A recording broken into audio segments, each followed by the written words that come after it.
l'année en s'enfuyant par l'année suivie. Encore une qui meurt, encore un pas du temps, encore une limite atteinte dans la vie, encore un sombre hiver jeté sur nos printemps.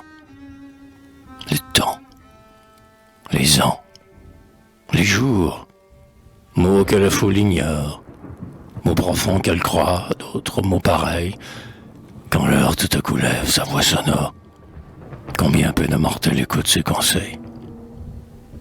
L'homme les use, hélas, ces fugitives heures, en folle passion, en folle volupté, et croit que Dieu n'a pas fait de choses meilleures que les chants, les banquets, le rire et la beauté.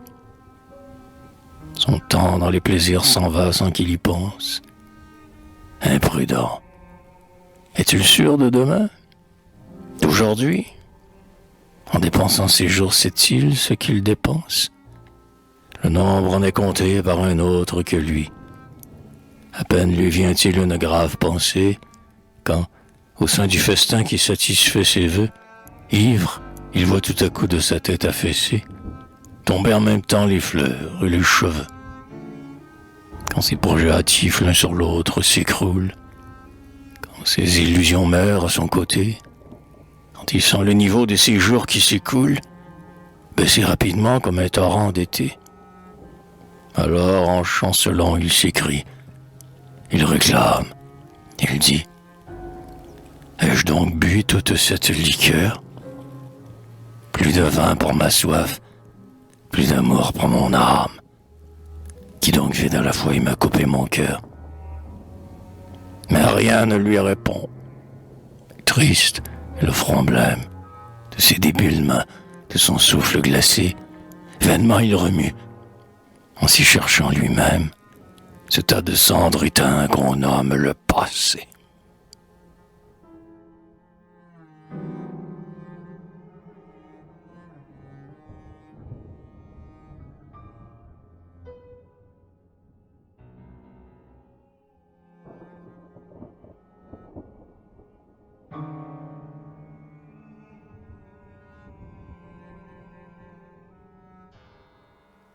Ainsi nous allons tous.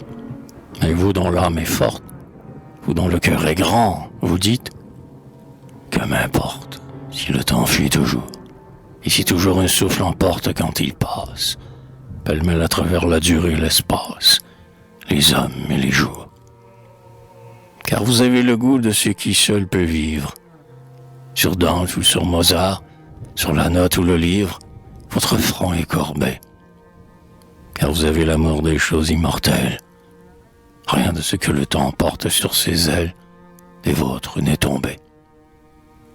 Quelquefois, quand l'esprit vous presse, il vous réclame, une musique en feu s'échappe de votre âme, musique au chant vainqueur, au souffle pur, plus doux que l'aile des zéphyrs, qui palpite et qui fait vibrer comme des lyres les fibres de nos cœurs. Dans ce siècle où l'éclair reluit sur chaque tête, où le monde, jeté de tempête en tempête, s'écrie avec frayeur, vous avez su vous faire, en la nuit qui redouble, une sérénité qui traverse sans trouble l'orage extérieur.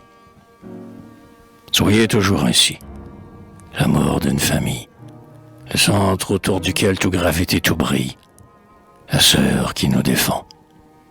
Prodigue d'indulgence et de blâme économe, femme au cœur grave et doux, sérieuse avec l'homme, folâtre avec l'enfant.